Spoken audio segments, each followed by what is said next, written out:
Pois bem, então hoje vamos falar sobre a pluralidade das existências.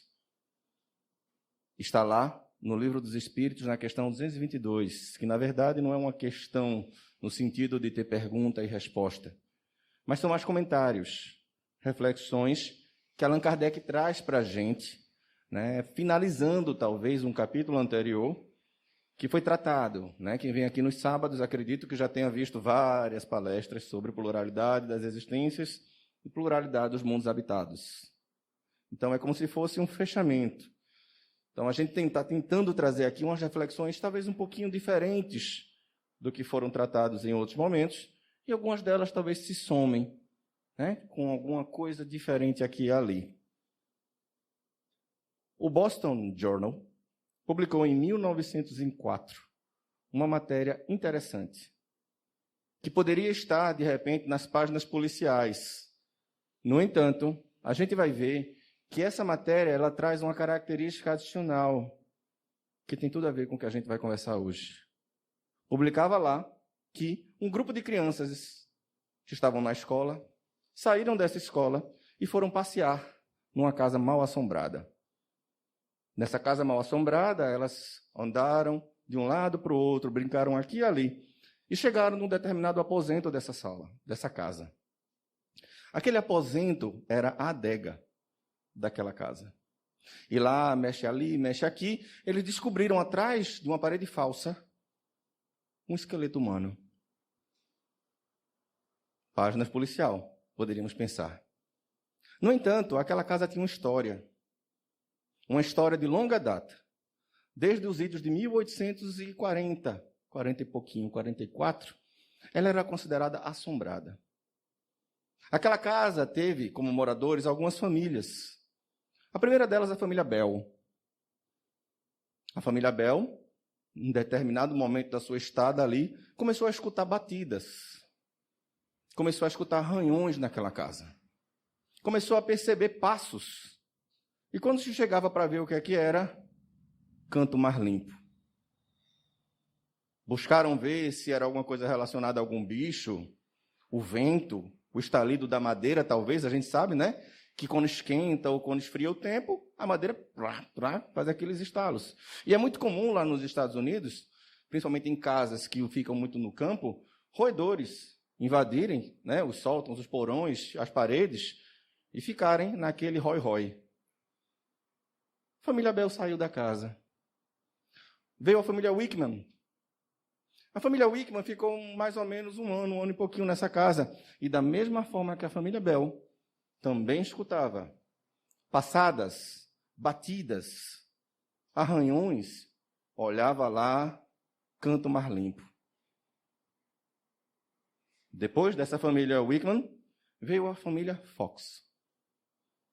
Essa família Fox, ela chegou lá nos idos de 1847.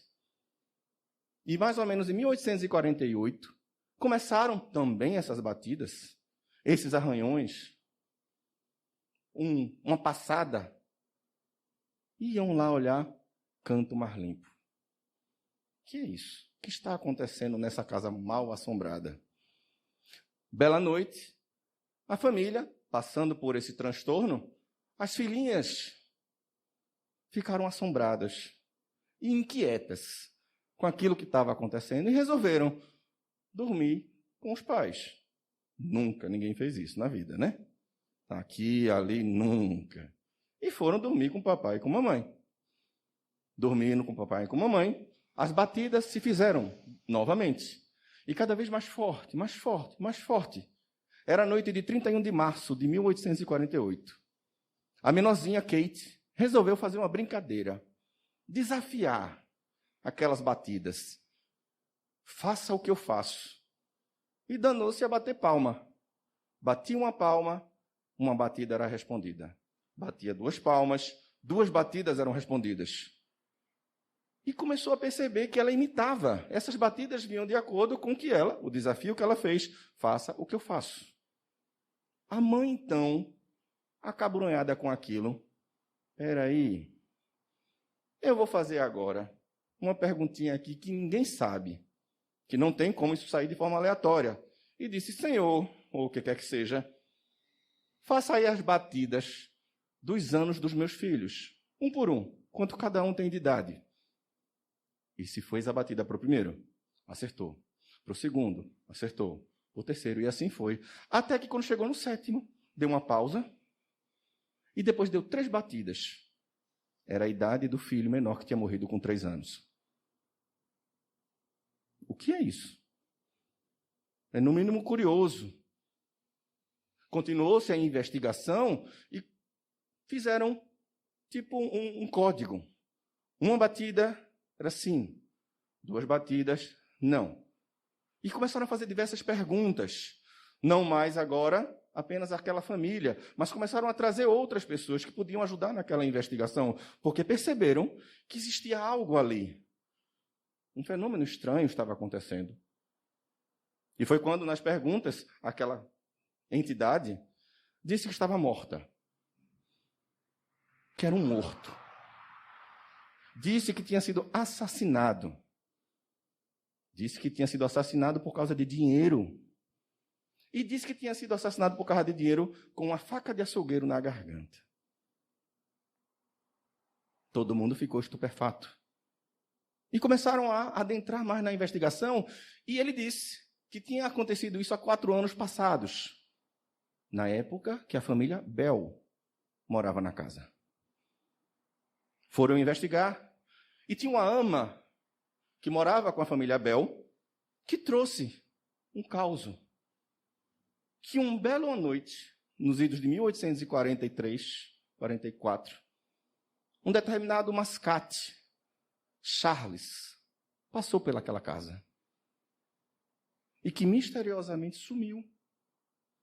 Ninguém nunca mais ouviu falar do Charles, depois que ele passou pela casa e dormiu naquela casa. Continuaram a investigação e esse espírito que se disse um morto, assassinado, se apresentou como Charles. O curioso é que naquela publicação do Boston Journal, em 1904, anos mais tarde, veio trazer esse esqueleto. E viram que junto com o esqueleto estava enterrado, naquela parede falsa, instrumentos e materiais usados por mascates. E uma latinha que ele usava, inclusive hoje, está numa cidade que representa as doutrinas espiritualistas da América. Esse fato aconteceu antes da codificação da doutrina espírita. As irmãs Fox.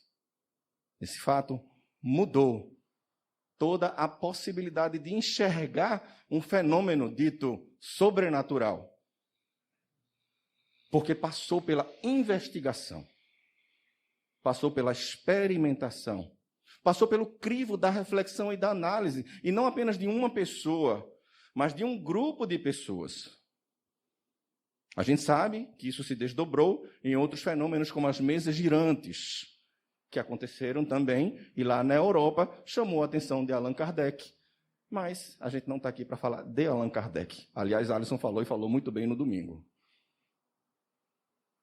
A gente está aqui para falar da reflexão, da análise, da busca pela verdade, da crítica necessária e construtiva a tudo que a gente escuta, inclusive da doutrina espírita.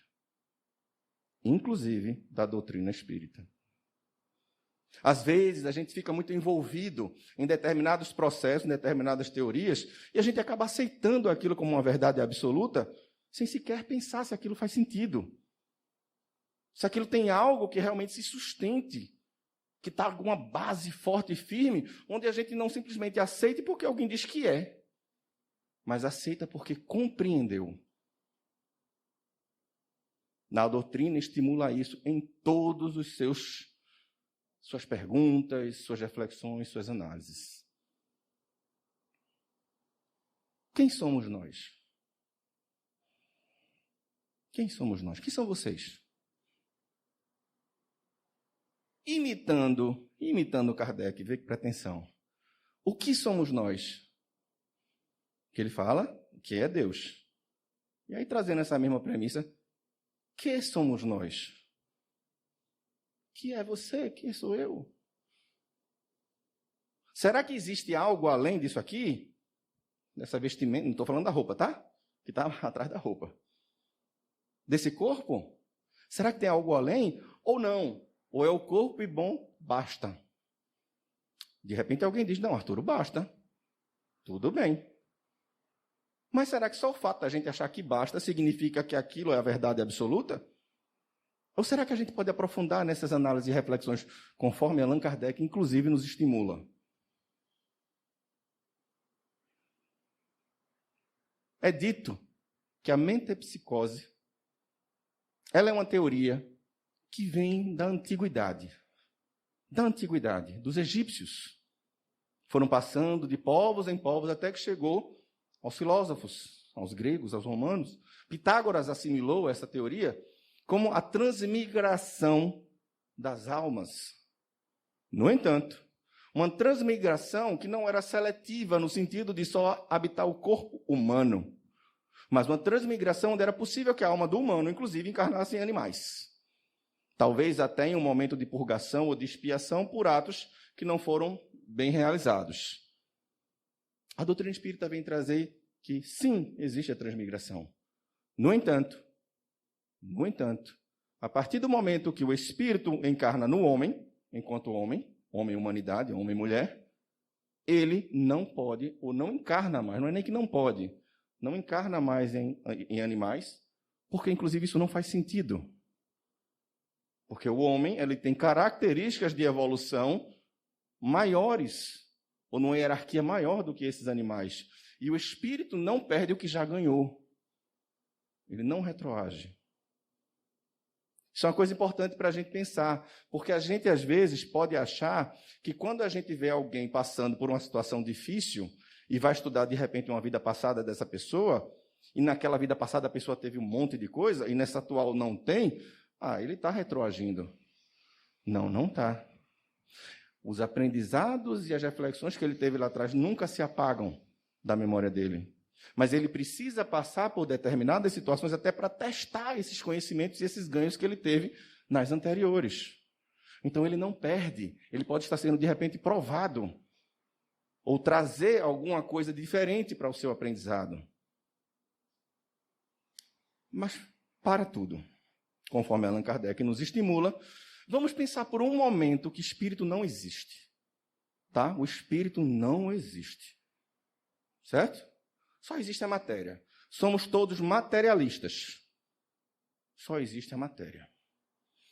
O corpo vem, o corpo vai, acabou.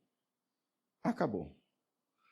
Vamos pensar por outro lado. Não, o espírito existe. Somos espiritualistas. Acreditamos que existe o espírito e que o espírito tem uma primazia sobre a matéria. No entanto, esse espírito, ele é formado no mesmo momento que o corpo.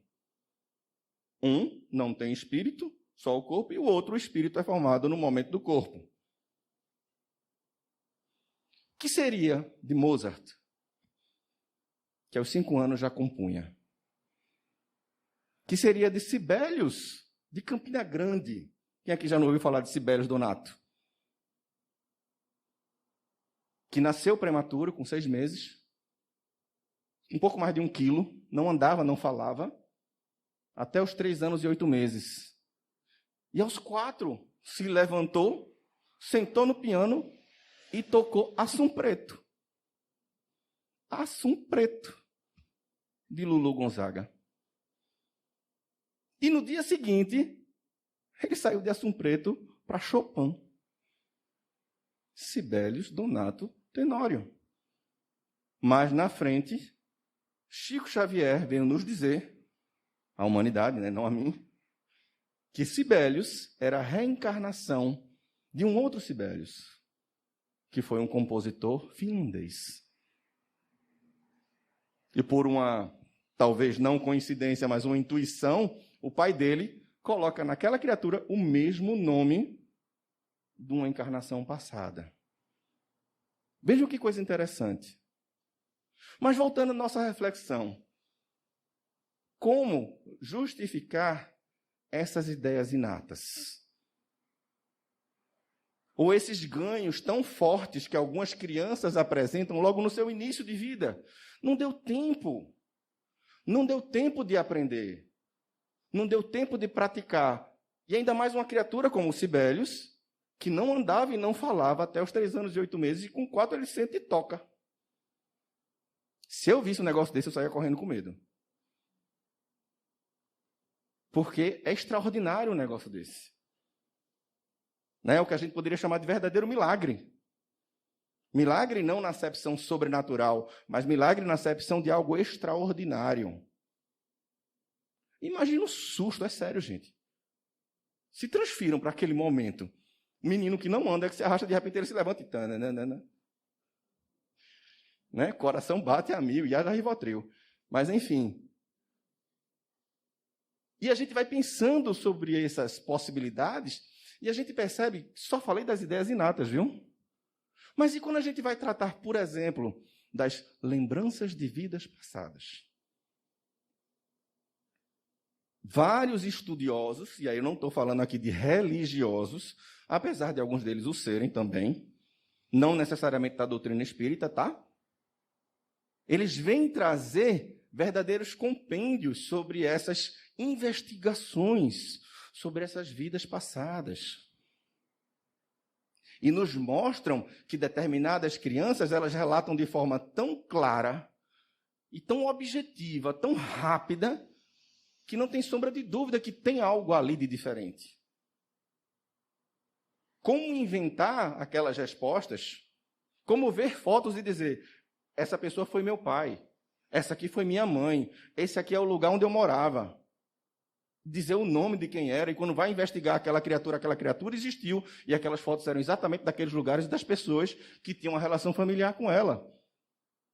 Isso está descrito, gente. Não sou eu que estou falando da minha boca para fora, não. Está lá, está descrito. Então vejam, ideias inatas, memórias de vidas passadas, habilidades em tenridade que são apresentadas do nada. Será que se o corpo só tem corpo, ou que o espírito é criado no momento do corpo, teria como explicar essas ideias inatas e essas memórias de vidas passadas? Veja que eles vão atrás de investigar, não é somente alguém que falou, eu fui ver, eu fui atrás, eu peguei. Tive que botar a mão na ferida de Jesus para saber que realmente tinha uma ferida. São Tomé. Allan Kardec nos estimula a isso, dentro da doutrina dos espíritos. E é interessante que a gente fala doutrina dos espíritos, porque algumas pessoas às vezes realmente confundem e acham que é a doutrina dos espíritas, ou a doutrina de Kardec. Os espíritos é que trouxeram a codificação. E Kardec organizou aquelas informações. O livro dos espíritos não é a Bíblia dos espíritas. Isso não existe, gente. O nosso modelo e guia é Jesus. Jesus, que também encarnou e reencarnou diversas vezes. A gente não tem o histórico dele, tá? Não me perguntem que eu não sei. Mas a gente sabe que quando a terra foi terra, ele já era Jesus. Que foi ele que criou, inclusive, que construiu, junto com outros espíritos, a terra. Veja que coisa linda. É um espírito crístico. Deixa eu dizer uma coisinha para vocês. Algum dia a gente vai se encontrar lá nos idos espirituais, vai dizer, e aí, como foi o planeta que tu criaste? O planeta que eu criei está show. E o teu? O meu está maravilhoso. Vocês vão criar também. Nós vamos criar. Porque isso faz parte da evolução. E mais além, começaram a se questionar, materialista, o espírito no momento do corpo, ok, agora eu sei que eu sou um espírito. Ou imagino que assim seja. E agora? Para onde eu vou? Para onde eu vou? O vento sopra, não sabes de onde vai, para onde vem. Não é? Não tem assim? Lá no Prolegômenos. E a gente começa a pensar. Se eu faço mal, eu vou para o inferno. Se eu faço o bem, eu vou para o céu.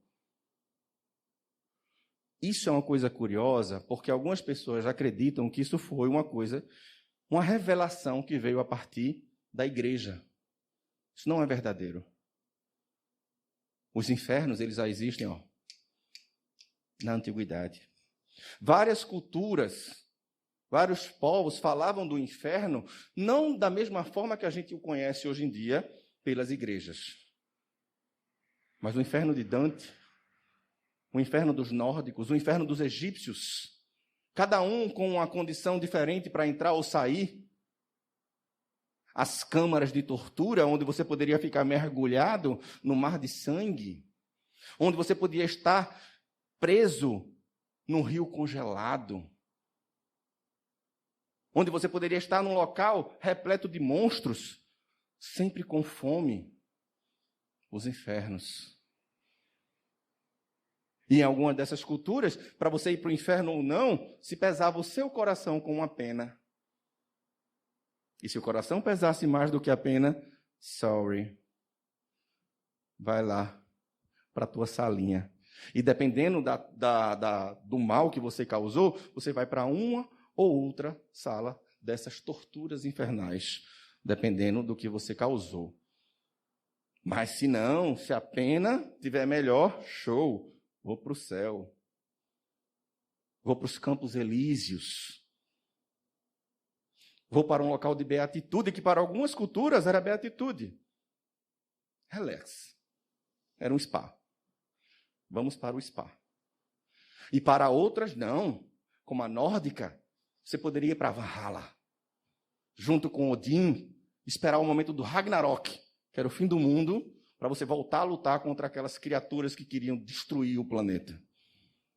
Vejam que coisa mais mítica que é criada e que a gente absorve aqui e ali um pouco daquilo que já existiu.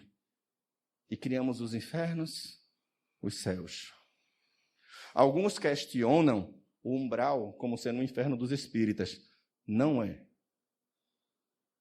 Quando se fala de umbral, a gente fala de um local onde as criaturas que desencarnam passam em um momento para expurgar-se de alguns fluidos pesados, de algumas matérias que ainda estão nele pesadas, até que ele possa ser resgatado para locais melhores de socorro, não de beatitudes, mas de socorro. E aí, ou o inferno ou o céu. Tá, mas quem não fez nenhum mal nem o bem? Uma criança em tenra idade que morre. Até o século XIII ia para o inferno. Naquele momento foi criado o limbo para essas crianças. Então vejam, a gente criou o limbo para poder fazer sentido para aquelas crianças que não fez nada, vai para o inferno? Como assim? Vejam como nós humanos queremos montar o que acontece naquele mundo que a gente não enxerga pelas nossas próprias vontades. Montar aquilo de acordo com o que nos convém, com o que é bom ou não para a gente. Isso é tão interessante que o segundo concílio de Constantinopla, Justiniano convocou o Papa Vigílio e vários outros papas para mexer no que se falava na igreja. Teodora, sua esposa, ela era uma escravocrata e muito cruel. E ela, sabendo que tinha a possibilidade da pré-existência do espírito ou da alma, que era dita inclusive ali, naquela igreja, até aquele concílio, não se falava claramente de reencarnação, mas se falava da pré-existência da alma em Orígenes. Diz, não, vamos tirar isso daqui, porque eu não quero, não. Não quero ter que passar por isso. Porque se pré-existe a alma, possivelmente ela vai continuar existindo e, quem sabe, não volta e eu volto numa situação complicada. E aí, de novo, pelos caprichos humanos, mexemos no que ali era algo real. E nós, como estamos mexendo nos nossos gostos? Será que a gente está querendo conciliar as nossas vontades, os nossos prazeres, as nossas ditas necessidades, querendo controlar tudo o que acontece ao nosso redor? Ou será que a gente está conseguindo ver nessa divindade, que é o Ser Supremo, Criador de tudo, que não nos pergunta o que queremos antes da criação. Ele faz porque sabe o que precisa ser feito. E é muito importante a gente entender isso, que é a humildade.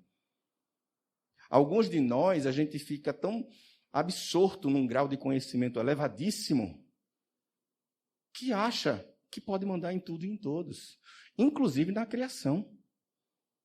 Inclusive na criação. E nas necessidades desse espírito encarnante ou reencarnante, que precisa crescer e evoluir para chegar em algum canto. Agora, vê que legal. Vê que legal. Nós estamos agora no momento, num planeta, de expiações e provas.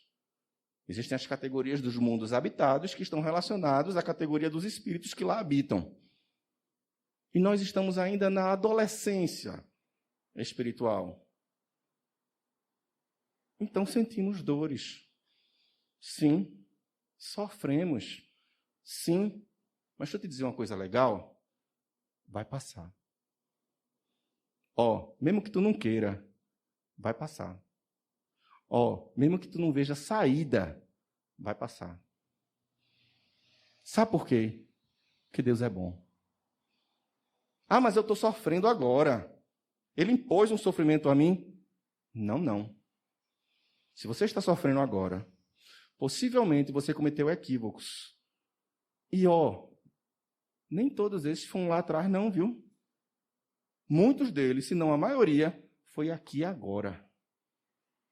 Foi uma imprevidência que você cometeu. Foi um erro de diagnóstico que você fez.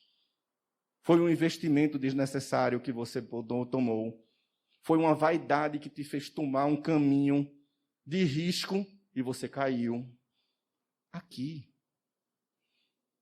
Por isso que Camille Flammarion falava que Allan Kardec era o bom senso encarnado. Porque Allan Kardec, ele refletia e pensava em tudo que fazia e tudo que escrevia, nos trazendo essas reflexões e essa análise que muitas vezes a gente esquece de fazer em nós mesmos. E aí entra o que queremos. Falamos quem somos nós, o que somos nós, um pouquinho pelo menos, né? Para onde vamos ou não. E aí vem a perguntinha. O que queremos? Queremos poder? Queremos riqueza? Queremos bens materiais? Já sei o que eu vou fazer. Eu vou construir mais celeiros para ter mais trigo e guardar todos os meus bens para que minha alma goze. E goze indefinidamente.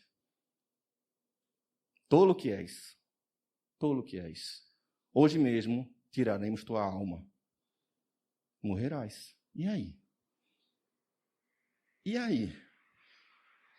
Acumulaste bem? Muito bem. Para quê?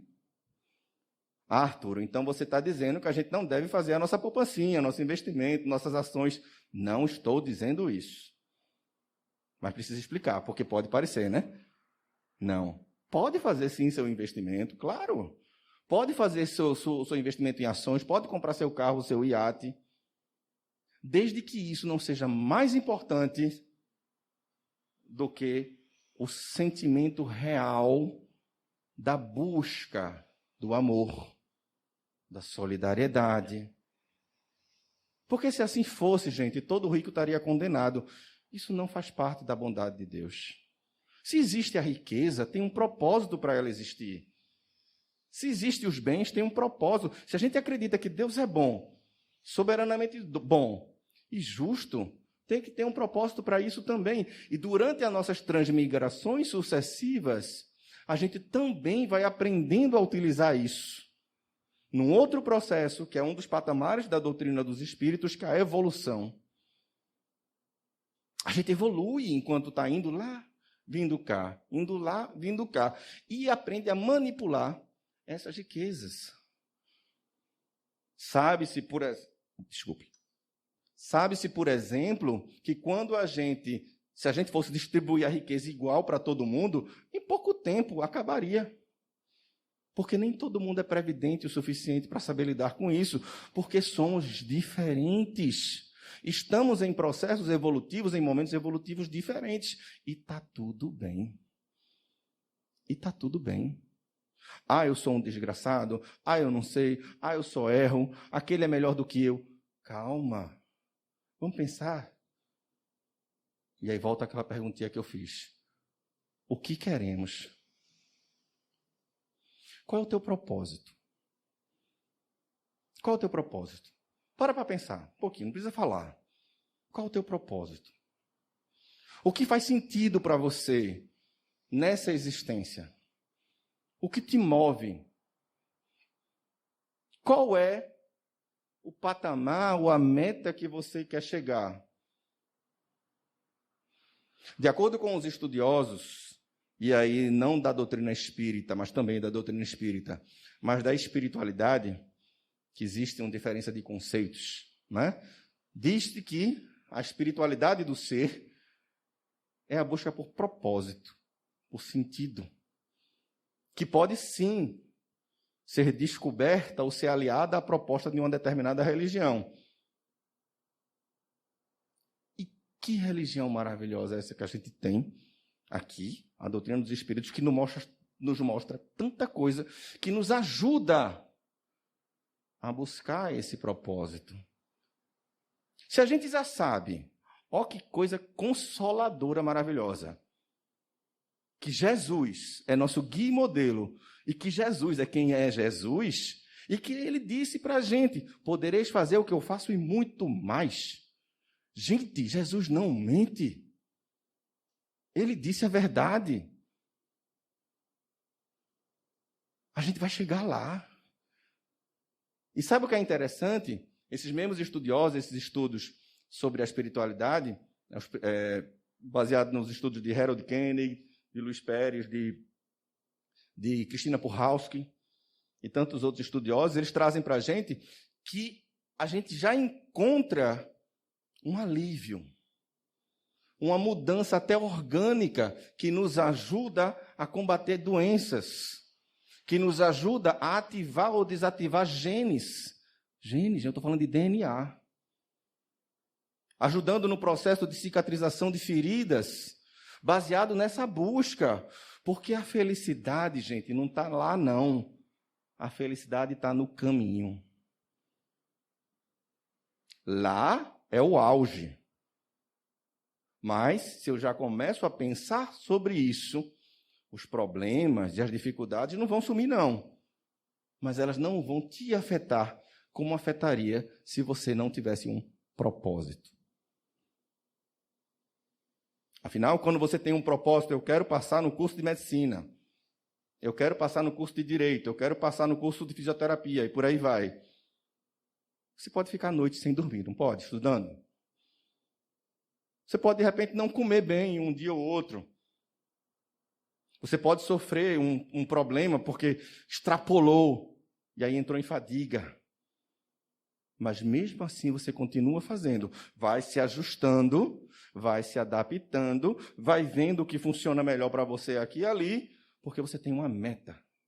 Você tem um objetivo. E que alegria quando chega ali. Porque ela se soma, mas no caminho você já vai desenvolvendo uma postura, a mentalidade, uma proposta de vida, uma modificação de hábitos, porque você vai identificando hábitos que não te fazem bem. Então, a partir desse reconhecimento, você começa a modificar-se. E isso faz parte da evolução.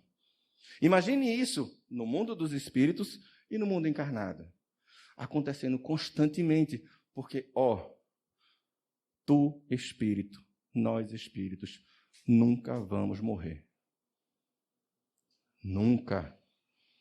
A gente vai deixar de reencarnar em algum momento. Mas morrer, nunca. Vê que coisa maravilhosa. Tem um porém. Certa feita, alguns anos atrás, eu passei por uma situação que me deixou meio confuso. Porque eu passei a sentir uma angústia e uma agonia que não passava. Não passava. E quanto mais eu estudava sobre esse assunto de reencarnação, de transmigração e tal, aquela coisa ia aumentando, e aumentando.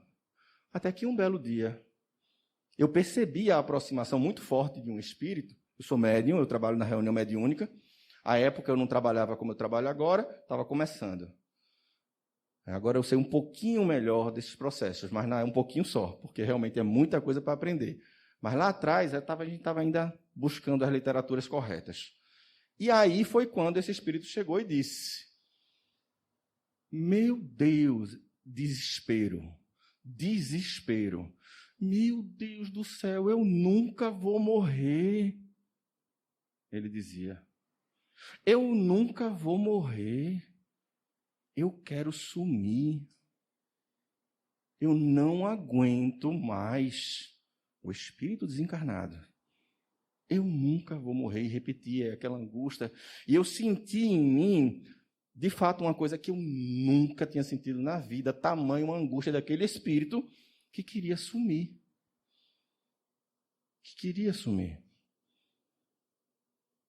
E aos pouquinhos, ele começa a receber informação e começa a receber um amparo, mostrando para ele, aos pouquinhos, que aquele estado de dor e de sofrimento que ele tinha ali, que era real e que precisava ser respeitado, é muito importante isso, viu, gente?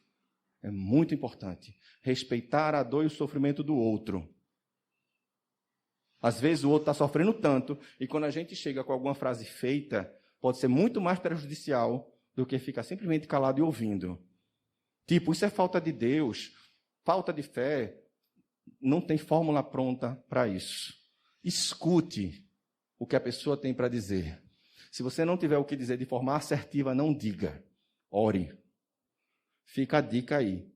Que a gente vê muito isso. E às vezes a gente não faz por mal, tá? Não estou dizendo que quem fez também nada de culpa, tá? Passou, agora vamos tentar fazer diferente. Vamos seguir adiante. Joana de Ângeles fala muito sobre a culpa. E os psicólogos também. Ela, inclusive, psicóloga, né? Que a culpa, ela destrói a gente. Então, se equivocou lá atrás, passou. Bora aprender com aquilo e seguir adiante. Tá? Então, aprender a ouvir. E aí, esse espírito foi sendo esclarecido. E a lição que se tira daí é que, às vezes, nós estamos imersos em tantas dificuldades e tantas dores que a gente não quer viver para sempre. Porque acha, naquela imersão tenebrosa, que é só aquilo. A gente realmente, naquele momento, não tem razão. É emoção, que só quer aquilo. E é por isso tanto que, além do raciocínio, é estimulado também, dentro da própria doutrina dos espíritos, desenvolver uma outra asa. A gente fala muito de ciência, de experimentação, de busca, mas vocês já devem ter ouvido falar do amor, né? Alguém aqui já ouviu falar do amor? Ou a gente só acha bonitinho, né? Lá fora e tal. O amor, o romance. E tanto é assim que na própria doutrina dos espíritos, Allan Kardec teve o cuidado de trazer uma obra linda, que merece a atenção de todos nós. Porque muitas vezes a gente entra na doutrina dos espíritos e quer falar sobre mediunidade, não é? Ah, o médium. E achando que o médium é o pá, né? É a tampa de crush. Dentro de uma possível hierarquia que a gente possa imaginar, é o top. Sorry. Tem nada disso. Muitas vezes o médium é aquele mais necessitado. E ele vem com essa tarefa da mediunidade exatamente para ele sentir na pele e poder se melhorar de forma mais clara, vamos dizer assim, ou mais objetiva. Então, se você não tem uma mediunidade ostensiva, fique tranquilo. Você já tem uma característica, talvez, de aprender de forma mais rápida ou de uma forma mais esclarecida do que aquele que precisa sentir em si para dizer, agora eu acredito, agora eu sei. Esse que vos fala, inclusive, é assim, meio teimosinho, né, Soninha? Ela sabe. Então, o que acontece é que a gente precisa desenvolver essa outra asa. Quem aqui tem em casa o Evangelho segundo o Espiritismo? Eu queria ver. Pode levantar a mão? Quem tem o Evangelho? Massa. Quem aqui lê todo dia Quase a mesma quantidade levantou. Muito bom. Vocês que não têm, deem uma lidinha. Deem uma lidinha. Começa lá pelo Cristo Consolador. Vocês vão ver a magnitude de como essa doutrina, ela consola. A gente vinha falando das dores aqui, não vinha? O Cristo consola. O Cristo traz para a gente também, dentro lá das palavras dos Espíritos e de Kardec, fazendo... Porque Kardec é o seguinte, ele não era médium, tá? Kardec não era. Não nesse sentido ostensivo, de trazer as comunicações por ele. E isso foi, inclusive, importante. Porque se ele mesmo trouxesse as comunicações, ia ser muito fácil alguém dizer, isso é engodo, isso é mentira. Mas longe disso, ele trazia as perguntas, ele formulava as perguntas e lançava aos quatro ventos, com correspondências para outros países, para médios diferentes, e as respostas vinham de várias fontes diferentes que não conheciam, que não se falavam, e vinham as mesmas respostas, ou muito semelhantes, para aquela pergunta formulada. E assim ele foi organizando e mostrando que tinha um fundamento ali. Não era uma só pessoa falando, eram várias falando a mesma coisa. E não tinha internet, tá? Que alguém podia dizer, eles se falavam, né? Hoje em dia, talvez esse método não funcionasse. Mas lá na época funcionou. E aquelas respostas traziam, e da mesma forma o Evangelho, e ele traz lá também, sede perfeitos. Sede perfeitos. E esse sede perfeitos assusta um pouco, né? Sabe por que assusta? Porque quando a gente vê as características, por exemplo, de Jesus, e quando a gente lê lá também as características do bom espírita, a gente diz, Senhor, Senhor, fazei-me instrumento de vossa paz, porque está rindo. Mas sabe que aquilo é um norte, tá? Aquilo é um norte. Aquilo é uma possibilidade de refletir de que quando você começa a buscar essa asinha da moral, da ética, do amor, além daquela da ciência que a gente vinha falando até agora, a gente vai começando a ficar leve. Os problemas chegam, mas a gente trata com leveza. Quem aqui não está passando por alguma dificuldade agora? E muitas vezes acha que essa dificuldade é intransponível. Que essa dificuldade não tem fim. Mas tem. Porque isso também passa. E quando a gente começa a ter certeza e a sentir no íntimo isso, a gente passa a ter mais felicidade. Eu não falava do caminho? Eu não atingi ainda o processo todo. Eu ainda estou no caminhar, mas eu já sei e já sinto em mim que tem algo de, no mínimo, interessante nessa conversa. E dentro dessa agora, não mais um dogma apenas. O dogma da reencarnação. O dogma como algo que não pode ser discutido. Um dogma como algo que não pode ser criticado. Um dogma como algo que eu tenho que aceitar e dizer, sim, Senhor. Não mais como dogma, mas como lei.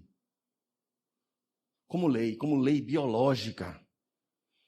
Como lei biológica que nos estudos também da ciência tradicional, tem alguns...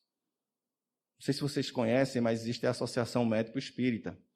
E a Associação Médico Espírita ela tem representações em vários locais, inclusive aqui em Pernambuco. E tem um lá de São Paulo, em particular, que estuda muito esse processo da reencarnação, que é o Décio Iandoli Júnior. E ele traz uma obra que é a reencarnação como lei biológica. Ele é espírita.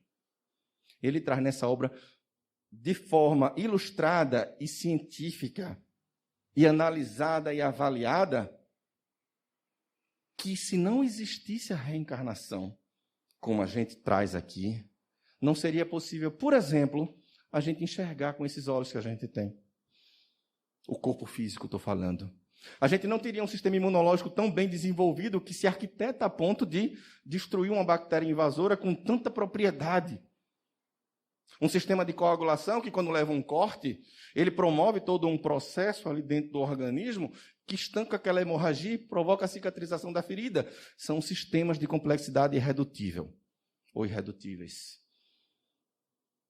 Que nesse processo evolutivo que vem, né, da água, né, os peixes, os anfíbios, as aves, os mamíferos, os macacos e o homem, que esse tempo evolutivo, os hominídeos, não seria possível no tempo que se sabe da existência da humanidade, que essa complexidade do nosso organismo se desenvolvesse como é. E a própria teoria evolucionista, ela nos traz que existem elos perdidos, quando a gente fala apenas da matéria. Mas quando a gente fala das transmigrações, quando a gente fala de algo além dessa matéria, que influencia esse corpo, que influencia esse desenvolvimento a ponto de mexer no DNA, quem tiver interesse, leia sobre epigenética e sobre psiconeuroimunologia. Se existe algo ali que governa esse corpo, ele imprime também nesse corpo algo, a partir do que ele já sabe, do que ele já é. E quem é esse? O Espírito. O Espírito. Vocês pensam, para fechar uma ferida, quando se cortam, ferida fecha, ferida fecha, ferida fecha, ferida fecha, é assim. Quando entra uma bactéria, a bactéria morra, mas morra muito, morra. Vocês param para pensar? Não, né? Porque há um automatismo que é desenvolvido nos milênios de evolução e que o Espírito imprime, junto com o DNA, junto com todo aquele processo molecular que a gente sabe, que imprime ali uma maneira de combater aquilo. São sistemas de complexidade irredutível. Vejam que coisa maravilhosa. A reencarnação como lei biológica. Isso é um capítulo à parte, onde a gente poderia falar aqui em várias horas sobre o perispírito, que para esses estudiosos é chamado de modelo organizador biológico. E aí? Quem somos? O que somos? Para onde vamos?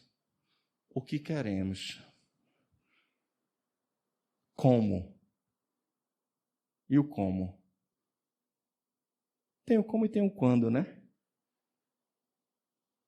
Tem o como e tem o quando. Quando a gente fala de pesquisa científica, né, me permitam, a gente tenta responder algumas perguntas e a gente vai um pouquinho nesse raciocínio que Allan Kardec nos estimula. Por quê? Para quê? Onde? Como? Quando? São algumas perguntinhas básicas que a gente precisa responder para chegar em determinado processo. Quando? Como vocês se sentem hoje?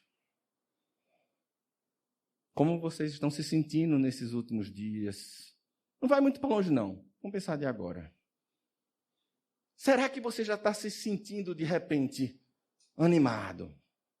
Né? Com aquela força diferente para deixar de fumar? Será que hoje você acordou animado? Não, eu vou diminuir a bebida. Ou hoje não, agora vai. Eu vou parar de comer tanta gordura. Ah, não, agora eu vou me levantar e vou fazer que nem o Batman. Vou cair no chão e já vou fazer meus marinheiros para fazer o exercício. Quem, né? Será? O quando é neste momento. Arturo, é diferente para cada um, é? Claro que é diferente, minha gente. É claro. A gente não pode medir o outro com a nossa régua. Não pode. Agora, a gente deve sempre tentar estimular a pessoa a ter bons hábitos, mas no final a gente não controla. E aí vem tanta frustração por causa disso, que a gente quer controlar o que o filho faz, o que o esposo faz, o que a esposa faz, o que a filha faz, o que o amigo faz. Não controla. A gente educa. Ou tenta trazer. E mais do que nas palavras, no exemplo. Como é que eu vou dizer para a pessoa? Pare de tomar tanta Coca-Cola, mas eu acordo de manhã, um copinho de Coca. Meu filho, minha filha vai ver, vai querer. Ah, papai, por que eu não posso? Aí joga na cara, né? Tem que jogar. Se você faz. Eu falei aqui o exemplo da Coca-Cola, mas podem ser várias coisas. Várias coisas. Jesus, ele não só falou, ele fez. Kardec, ele não só falou, ele fez. Talvez a gente não saiba, mas Kardec sofreu muito. Muito. Ele não tinha dinheiro para fazer o Livro dos Espíritos. Não tinha. E em algum ato que pareceu que seria uma coisa ruim para a doutrina, acabou sendo muito bom, foi o ato de Barcelona, que queimou em praça pública vários livros, e aquilo se achou, não, vou derrubar agora a doutrina, ou esse espiritismo nascente, e a partir dessa queimar esses livros todos, o quê? O fogo se alastrou, no sentido figurado, e trouxe curiosidade para as pessoas. Caramba, queimaram aquele livro, tudinho foi, peraí, o que é que aquele livro diz? Até às vezes esse fogo, que aparentemente vai nos trazer dor, pode ser um grande impulsionador. Se a gente sair sempre de perguntar só os porquês, mas os paraquês são importantes também. Para que isso está acontecendo? Para que isso comigo? Não estou dizendo que não é para perguntar os porquês, por favor. É muito importante perguntar até para entender e fazer uma base de entendimento. Mas a gente também tem que sair desse ciclo de ficar aqui. Bora pular para o outro lado também, perguntar o para quê e sair buscando. Para que tanta dor? Para que tanto sofrimento? A doutrina dos espíritos, então, ela é uma doutrina que ela vem falar sobre o sofrimento como sendo uma coisa normal. Faz parte do crescimento. A doutrina dos espíritos vem tentar justificar as dores e os sofrimentos da humanidade? Vem. E não só tentar, mas trazer informações valiosas que dá para a gente refletir acima e tirar nossas conclusões acima daquilo. No entanto, é uma doutrina que vem nos trazer também as consolações, como a gente falou do Cristo Consolador. É uma doutrina que vem nos trazer que tudo tem um propósito. É uma doutrina que vem nos trazer que nós temos responsabilidade sobre os nossos atos e que se a gente faz algo que não é tão legal, a gente não vai para o inferno, não. Mas a gente vai precisar reparar aquele erro que a gente cometeu. Mas que não é da noite para o dia também, não, porque há um preparo para isso.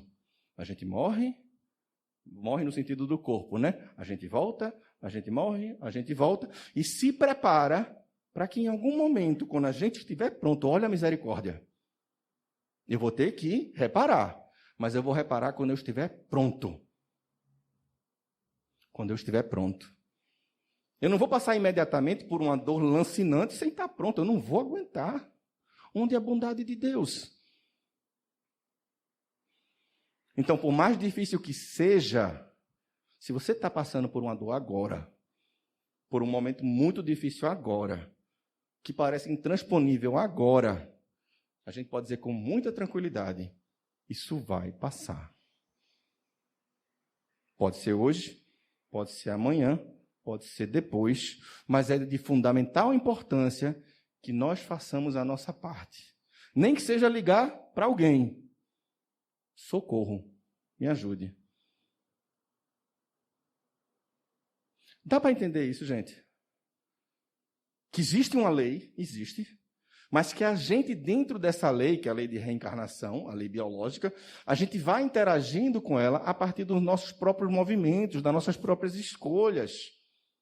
Que coisas que antes a gente tinha como limitador de ação, como o inferno, ele não existe. O limitador da ação, ou aquele correspondente a isso, seria a consciência.